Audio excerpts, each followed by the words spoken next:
So what is happiness then? Happiness is not about just experiencing happy feelings or just being excited and happy all the time.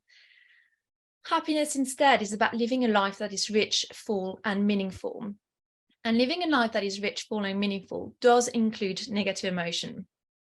So for instance, for those of you, if you have children, I have children, and my children definitely give me a sense of like fullness and meaning to my life. But they do come with a fair share of unpleasant emotions, such as, when I ask them 10 times in the morning to put their shoes on, it comes with a lot of frustration. And for those of you who don't have children, try to think of any kind of close relationship, your parents or your partner or close friends. Social connection is one of the best predictors of happiness and to make your life rich, full, and meaningful. But social connection inevitably come with unpleasant emotion. So why is it that we kind of have this flawed version of happiness? So in our society, and mainly Western society, we're constantly being bombarded about loads of information about how to be happy, how to be happier, how to be happy now. There's secret to happiness, instructions for happiness, manual for happiness, etc., etc. But the problem is that I'm not going to tell you to go and buy this book on how to make yourself miserable. But what I want you to get out of this talk is that negative emotion are part of a meaningful life and a life that's happy. And it's not just about experiencing positive emotion. But I know that unpleasant or negative emotion can be difficult to deal with. So in this talk today, it's mainly about kind of trying to give you some tips about what to do with unpleasant emotion and why do they sometimes feel so difficult, so you kind of have better, more balanced emotional well-being. So this is the agenda for the day. So we'll start with talking about what are emotions, and then I'll be briefly helping you on how to identify emotions, and then be talking about what happens when we judge our emotions. Briefly, some tips about how to manage emotions, and then how to take care of ourselves. So what are emotions? Emotions are a natural response to a situation. So emotions are there to tell you that something needs your attention. So for instance, if you're walking in the forest and suddenly you see a bear, a normal reaction would be to feel scared. And similarly, we're currently going through a cost of living crisis, and it's completely normal to feel anxious or worried about it. There's nothing wrong with us when we feel anxious about something that does create anxiety, and that's telling us that something needs our attention. Emotions, something that's really important to know is that they're short-lived. You can think of them a bit like the British weather. Within one day, it may be sunny, it may be windy, it may be snowing, but eventually it will pass. And emotion generally lasts for a few seconds to a few minutes. And there's some researchers that show that actually a typical emotion only lasts for 90 seconds. So that's very short indeed. On that note, I kind of want to say what emotions are not. Emotions are not like mood. So mood is something that lasts for much longer than emotion. It can last for a few hours or a few days. And in that, emotions, they come from a situation. For instance, there's a bear and then you feel scared. Mood, there's no kind of like specific thing that makes you feel in a bad mood. You may just wake up one morning and feel like, oh, I feel just a bit funny and in a bad mood. So mood is different to an emotion. An emotion also is very difficult to a mental health condition. So in the way that I'm saying that it's completely normal to feel sad or to feel anxious at times, this is kind of like in the kind of like typical way. But what I'm saying is that depression or anxiety, this is a mental illness, and this is not like typical emotions. Depression is not about feeling a bit sad. It's all encompassing, and it's affecting your quality of life. And it's just very similar for anxiety. So this talk is really about emotion, generally speaking. But if you feel that your sadness or your anxiety is affecting your quality of life, then I would recommend that you seek mental health professional. So now I'd like you to think about, what do you think emotions are for? So why do you think we feel fear? And what happens when we see someone cry? So ideally, if I had been in the cafe, I would have asked you to talk to whoever was sitting next to you. But maybe I'll give you like just a few seconds to try to think about it for yourself. What do you think emotions are for? Right. So does anyone want to share what they think to be able to communicate and feel? Yeah, so emotions are really important to communicate, exactly. So emotions also help you achieve goals and indeed communication. So to take the example of the bear from earlier, so when you see a bear, you're going to feel scared and then run away to save your life. And that's kind of like helping you, your goal of staying alive. And similarly, when you see someone cry, it's telling you that something's wrong. And what happens when you see someone cry? You just want to like comfort them and to give them a hug. And so the problem when we're not talking about our emotions or kind of like trying to push them away because we don't really know what to do with them, then all the people around us, they don't understand that we need a hug, we need some support, we need some help. And so it's very important to kind of like express our emotion because they help us communicate to other people and express our needs. And someone said to signal to your body that a response is required from it. Yeah, exactly. Right, so I've just said that emotions are a natural reaction and that they help you achieve goals and communicate. So it all seems like very nice and friendly and fluffy. But then why is it then that sometimes emotion feels so overwhelming that we don't know what to do with them and we just want to push them away? So they can be for different reasons, and today we'll cover 4. So the first one is because sometimes we don't really know how we feel, so it's difficult to know what to do with these emotions. Sometimes because we judge our emotions. Sometimes because we may be lacking strategies to deal with our emotions. Or sometimes because we're not very good at taking care of ourselves. So we look at each of these in turn. So the first one about identifying emotions. So while for some people this comes really easily, for some people this can be really hard. And there's a condition called alexithymia, which reflects that. And it's people who have difficulties identifying and describing their emotions. But there's some tools that you can use to help identify and describe your emotions. So the first step is to kind of look at your energy level and whether you think this is a pleasant or unpleasant emotion. So all emotions can be put on this axis. So let's say, for instance, that a negative emotion, so unpleasant emotion, I don't know if you can see my mouse, but an unpleasant emotion with a low level of energy could be feeling sad or bored. An unpleasant emotion with high level of energy is when you feel angry or anxious. And for most people, it's identifying unpleasant emotion that can be very difficult. But for some people, and particularly people with an eating disorder, positive emotion can be very challenging. So it's important as well to know how to identify positive emotions. So a positive emotion or pleasant emotion with high level of energy would be feeling excited, and a positive emotion with lower level of energy would just be feeling calm and relaxed. In addition to looking at your looking at your energy level and whether an emotion is pleasant or unpleasant, you could be looking at your bodily cues. So part of an emotion is this kind of physiological expression of emotion, which includes changes with your internal body system. And this is called, I saw a comment earlier. Let me just open the chat. What emotion did you feel when we realized we couldn't see your slide? Embarrassment and shock as well, Sarah.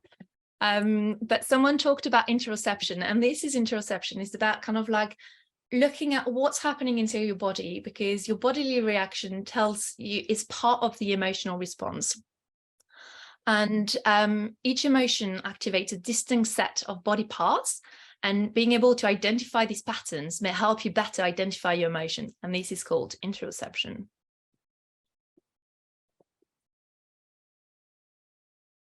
Right, so you could be looking at your energy level and pleasantness, your bodily cues, but the situation as well that you're in is very informative about what emotion you may be feeling. So it could be simple, such as, you're giving a big presentation and you feel a bit nervous about all of your colleagues kind of listening to your presentation. But sometimes it can be a bit harder than that to find exactly what situation is creating this emotion. But understanding the situation can be really informative in terms of pinpointing to what emotion exactly you're feeling. So let me give you an example.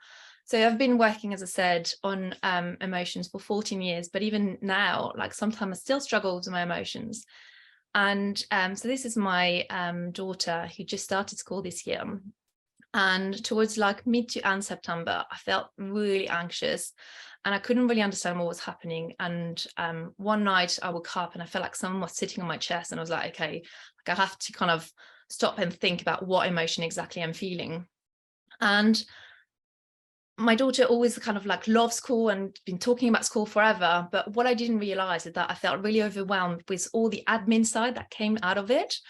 And by, kind of remembering to take PE kit, etc., by being able to understand what situation was causing me all this overwhelming emotion, then I could decide what to do with it. So we made a little timetable at home and we know who does what every day. And that really, really helped.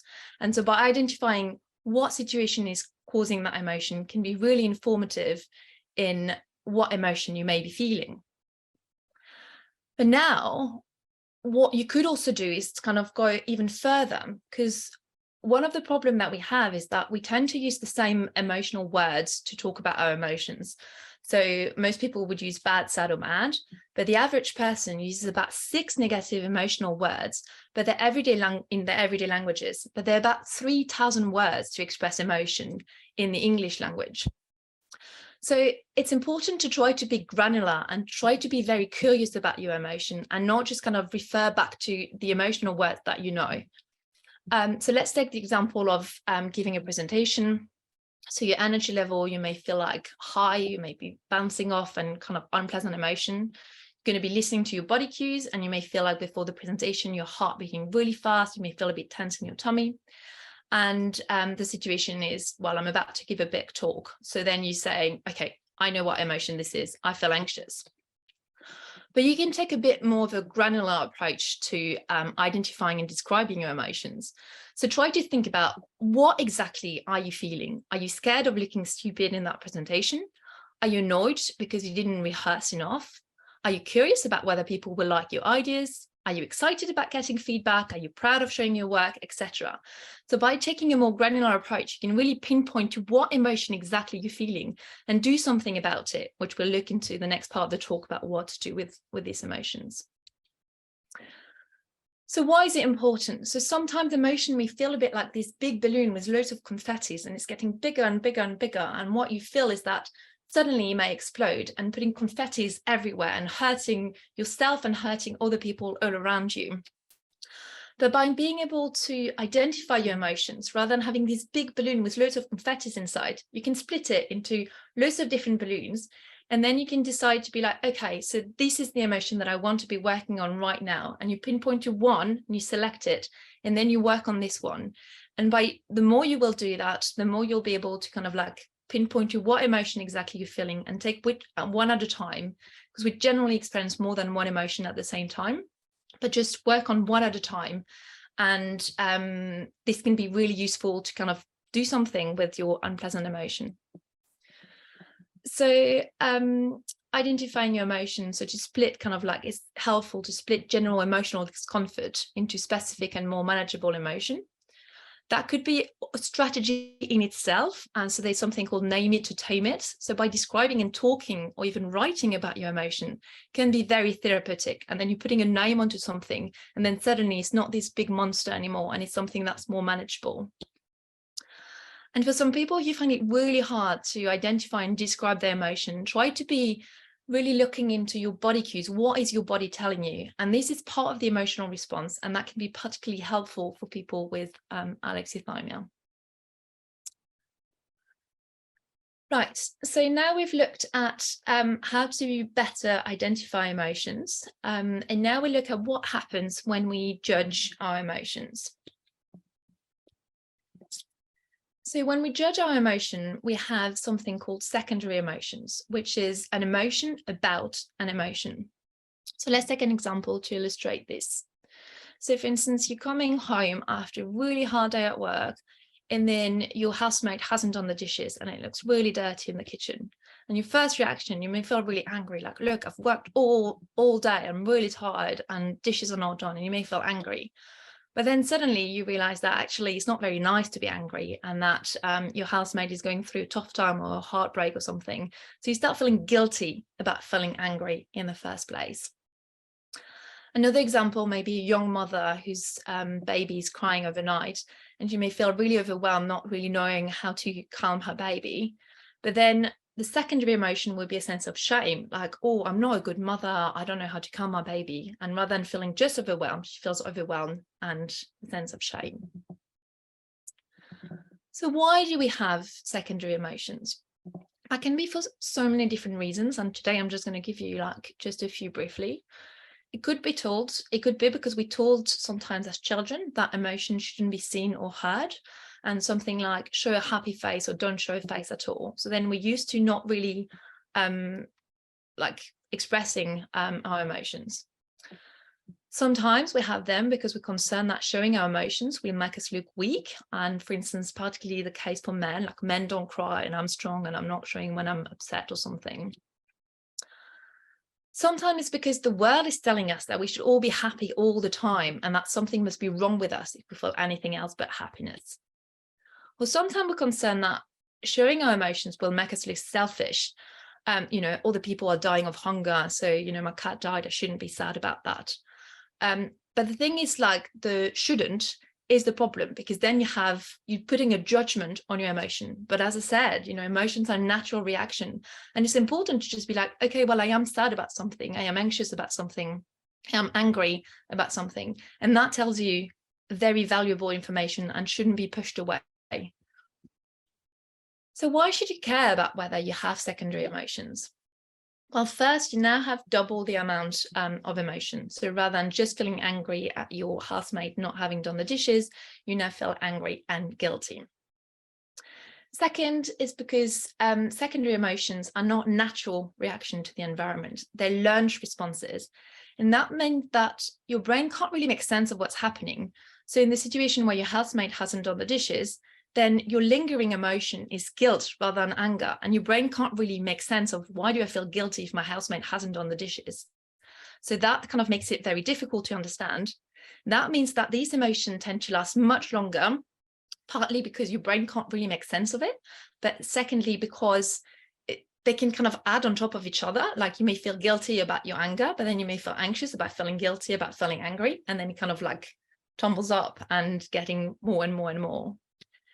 And the problem is that some people use maladaptive strategies then to manage these kind of emotions that don't really make sense, these secondary emotions, and may use self-harm or alcohol abuse or eating disorder behaviors. So what can you do about it? Is to try to be aware of your beliefs and judgments. So do you think that you hold any beliefs about some emotions, and particularly about some specific emotions? Generally, we kind of like tend to think that expressing happiness is okay, but expressing anger, generally, that's quite a difficult emotion. But for some people, expressing happiness can be challenging. So try to think about for yourself, do you hold any judgment and any beliefs about specific emotions? And then trying to learn to, going back to the first step about how to identify emotions, trying to learn about how to identify your primary and then secondary emotions. So we saw what emotions are, how to identify emotions, how to judge emotion, and now I'm going to briefly be talking about how to manage emotions. So this is how an emotional cycle goes. So you have a situation that gives rise to an emotion. And that emotion, sometimes you may have a secondary emotion on top of that, and then you may not know what to do about it. So you may use unhelpful coping behaviors that will give temporary relief, but will not actually help you deal with that emotion. And then you will have another emotion, and then the emotional cycle continues unfulfilled. So what do I mean by unhelpful coping behaviors? So some unhelpful strategies might be just trying to suppress your emotions because you don't really know what to do with it. So you're trying to push it away. But that may give you some temporary relief at first, but then it doesn't actually help you deal with the emotion because the emotion comes back. So you've all probably heard of the white bear experiment. So if I all ask you for 1 minute to not think about a white bear, all you will think about is a white bear. So this is exactly the same with emotion. If you're trying to kind of suppress it, I'm not sad, I'm trying not to think about it, it will still kind of keep coming back to you, and you will not have kind of helpfully managed that emotion. Some other unhelpful coping behaviors could be eating disorder behavior or self-harm or alcohol to help you kind of like manage this very kind of, you know, that metaphor that I used with the big balloon, and it's too big to be managed, so you're kind of like trying to push it away, and you may engage in self-harming or alcohol abuse or eating disorder behavior to kind of make it go away. And it does work a tiny bit for the temporary relief, but then the emotion cycle goes unfulfilled. So what can you do instead? So there are things that you could do. So you can use reappraisal, you can use distraction, and you can use acceptance. And each of them take place at a slightly different time in the emotional cycle. And we'll look at each of them in turn briefly. So reappraisal, which is also called reframing, means changing our interpretation of the event. So as I said, between the situation, so a situation gives rise to an emotion, but in between the situation and the emotion, there is your interpretation of it. So let's take an example that it is kind of getting dark outside and it's getting really cold and autumn is most definitely here. Now you may feel sad about that, but it's not autumn per se that's making you feel sad, or winter per se that's making you feel sad. It's your interpretation of it. And you may be thinking, well, I haven't even enjoyed my summer. I haven't even been to the beach once. I work so hard. And this is what makes you feel sad. But instead, you could be thinking of, you know, I could be like playing outside on the leaves. I love the sound of the crunching leaves in autumn. Or when winter comes, we can do a snowman with the children, or do nice walks by the beach, etc. And you may feel excited at that prospect. So I am definitely not saying that you should ditch your negative emotion and it's not okay to feel sad. And it is okay to feel sad, but maybe there's something else that comes with it. You know, are there any positive outcome of the situation? Could you be grateful for any part of it? Another example could be, you know, nowadays in December, like there's loads of Christmas dinners happening. And some people, particularly people with an eating disorder, may feel really anxious at that prospect. First of all, in most restaurants now, there are calories on menus, which can be really triggering. Or they may be thinking, well, I have nothing to wear. Everything is kind of too tight or doesn't fit me. Or it will be unhealthy food, and then I'm going to be obsessing about it, etc. But you can try to be, I'm not saying, again, being completely excited, but try to think of an alternative way of viewing the situation. In that, for instance, well, it will do me some good to see my friends, and what I can do is like I can look up the menu online beforehand to kind of know what I can eat to help you manage this anxiety. So this is the reappraisal. You could also use distraction. So now it's really important to say that distraction is not a technique to help you deal with your emotion, but it's a technique that can help you ensure that you don't engage in unhelpful coping behavior, such as self-harming or eating disorder behavior or alcohol abuse. So distraction is doing an activity to take your mind off the emotion while the emotional weather passes. And as I said, you know, emotions are short-lived, so emotions will pass eventually, but sometimes you feel like you have an overwhelming urge to do something about it. And then distraction can be a good strategy when you're about to do something that may harm yourself. But it's really important to say that it does not actually help you deal with your emotion. But it could be literally anything, and whatever works for you may not work for somebody else. But it could be, you know, you feel like this really intense emotion and you may listen to really, really loud rock music in your living room and sing on the top of your voice. or you may be doing something relaxing, you know what, I'll take a bath and I'll just relax. Or you may be doing a crossword, for instance, to kind of keep your mind busy. And these could be very helpful to help you stop engaging in unhelpful coping behaviors. And the last one is about accepting your emotion for what it is. So acceptance means being aware of your emotion and accepting them for what they are. So how do you do that? So first you have to identify your emotion, and then you have to withhold any judgment that you may have about that emotion, and then trying to let go. So it may seem a bit paradoxical if I'm saying you have to accept it, but similarly you have to let go. But it's about letting go in that the same as this balloon here. It's you let go, you don't hold on to it, and you let go. You can still see it in the sky and it's still there. You still feel like angry about your housemate, but you don't hold on to it and you let go of that anger that you have. And this means accepting that it's okay to feel angry or okay to feel whatever emotion you're feeling, but you let go of it. You don't have to hold on tight about it. There's quite a good book if you're interested in learning more about acceptance and commitment therapy. And this is a good kind of introductory book with loads of helpful exercises. It may sound very simple when I just say it like that, but actually it really is not. And it's not simple at all. And it's a bit like learning a new instrument. You have to practice to eventually manage this skill. There's a few things that you may find really hard. So the first is that we tend to experience multiple emotions at the same time. So try to remember that balloon analogy and just pick one of them, pick one of the emotion that you want to manage right now and try to learn how to accept it. Sometimes your emotion may be too intense that in the moment it's impossible to accept that emotion. So in that case, you may be using a distraction technique to kind of like distract you from engaging in unhelpful coping behaviors. And when you calm down, you can go back to it and try to work on that specific emotion. And another thing you may find difficult is you may find yourself judging yourself when you're judging yourself. So you may find that you notice when you're judging yourself, and then you may be like, oh, I'm so rubbish, I keep judging myself. But just noticing that you're judging yourself is already a huge first step. And as I said, it's very difficult. So keep, practicing. Now we come to the last point of this presentation, which is about taking care of ourselves. And I'm going to be talking about the basics, the obvious, and the important bit. So I'd like you to try to recall an episode of a time where you were hungry or tired and the effect it had on your emotions. So I'll give you again, 30 seconds.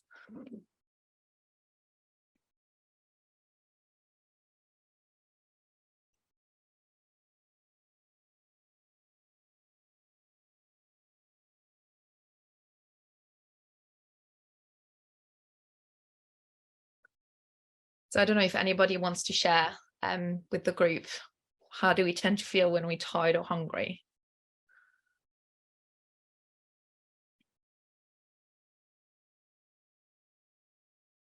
Yeah, exactly, Sarah, the term hangry. So exactly, I've got the next slide actually for you. So when somebody is like hangry, yeah, exactly, or agitated. So tiredness or feeling hungry or hungry can really amplify your emotions. So it's really important to kind of use basic self-care and to make sure that you do take care of yourself. And, sleeping well, eating regularly and getting some fresh air is really important. Now I'm calling it the basics, but actually for a lot of people, it's not that simple. And particularly when you have anxiety, for instance, you're thinking, oh, I need to sleep because it's really important that I sleep. But then the more you think about that, the less you can sleep. So I'm not saying that it's easy, but it's important to be aware of that and try to find ways of getting enough sleep to kind of help you be less overwhelmed with your emotion. And similarly, eating regularly or getting some fresh air can be challenging for some people, particularly people with eating disorders. And this is why I'm talking about getting some fresh air rather than doing some exercise, because for people with eating disorder, doing exercise can be really, really triggering. And similarly about eating healthily can be very difficult. And again, I shouldn't be saying eating healthily, but eating regularly. But these are kind of basic steps that you can think about to just make sure. And I'm definitely kind of, when I'm hungry or when I'm tired, I've become like a monster and I'm shouting at people, and it's okay, something's wrong, I just need to take a rest. And it's we tend to forget, but it's really important. So this is why I put that on the slides. Now, in addition to the basics, this is the obvious. So I'm calling it the obvious because you've probably heard this so many times. To be happy, try to do things that make you happy. But it's not actually necessarily that obvious. First of all, not all the activities you do will bring you immediate pleasure. And we call these achievement activities. So you may be doing something like deep cleaning your house or mowing the lawn. Do you enjoy doing it as you're doing it? Probably not. But the sense of achievement that you get from having done that kind of give you a sense of pleasure and happiness. So these can be activities that you may want to do. And then there's some activities that give you direct pleasure. For instance, you could be calling a friend or reading a great novel, or activities that give you a sense of calmness. And for instance, having a forest walk or having a bath, but this can be literally anything. Just know what works for you, and whatever works for you may not work for somebody else.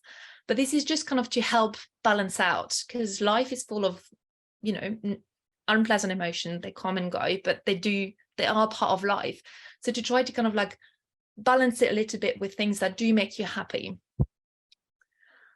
So I can hear you all screaming at me, but I don't have the time to do all these extra activities. I'm too busy. My life's too busy. I'm running all the time and I don't have the time. But what I want you to realize is that you're probably already doing them without even being aware of it. And this is where mindfulness comes in. So mindfulness means being present and being in the moment. So it could be like anything, like reading a bedtime story to your kid, or watching TV. But the problem, what happens is that we tend to do activities that make us really happy, but we tend to not be in the moment when they do make us happy. So for me, for instance, it is reading a story in the evening to my children. This is something that is an activity that really makes me happy. But now what I find is that, maybe not most of the time, but quite often what happens is that I'm reading the story and I know it by heart. And what I'm doing in my head is like, I'm thinking, oh, I still have to do the laundry, and oh, I forgot to send that email, and oh, what happened with that person? I really need to chase, etc., etc. And what happens is I'm still reading the story, but I'm not enjoying the moment, and I'm not reaping up the benefits of something, an activity that should make me happy. So it's really about kind of like stopping and thinking, what makes you happy? And then can you stop and be present in the moment when you do these activities that you do anyways? And this example about watching TV, and we all kind of guilty of multitasking, and you may be thinking, okay, so tonight I'll watch a movie, and that's kind of like one of the movie that makes me really happy or makes me laugh or something. But then you may be on your phone and texting your friend, and you're not, again, reaping up the benefits of doing that activity. So it's about stopping and being present. A tip that I would give you is build it really slowly, and it is literally impossible to be always mindful. And so it's kind of like build it slowly, maybe 1 minute at a time, and you can try 1 minute every day, and you will see that your mind is wandering, but just trying to come back and be like, okay, what activities make me happy, and can I try to be a bit more present when they happen? So we're getting towards the end of the talk. So this is the take-home message. The first message is that we all experience unpleasant emotion, and there's nothing wrong with us for experiencing unpleasant emotions. Something that you could get out of this talk is trying to learn to be a bit more curious about your emotions, and trying to learn new words, to be more granular when you're trying to think about your emotion, trying to be more specific about how exactly you may feel. It may feel difficult for some people, but you can manage emotion in a healthy way. And we talk today about reappraisal, or distraction, or acceptance. And then another tip is that try to take time for yourself to be present and in the moment, to fully enjoy the benefits of doing an activity that makes you happy. This is a slide about extra resources. So some of them here, they're my own resources. So I've developed I've developed a set of 5 videos to help. They're mainly aimed at people with eating disorders, but they're videos to help people understand and manage their emotions. There's also some extra resources about ACT therapy. And if you're interested in learning more about your emotion, I highly recommend this book from Brené Brown, which is The Atlas of the Heart, which is really good to kind of make you think about your different emotions. And thank you, and finish on these emotional wheels to show you some of the emotion of the English language. So thank you, everyone.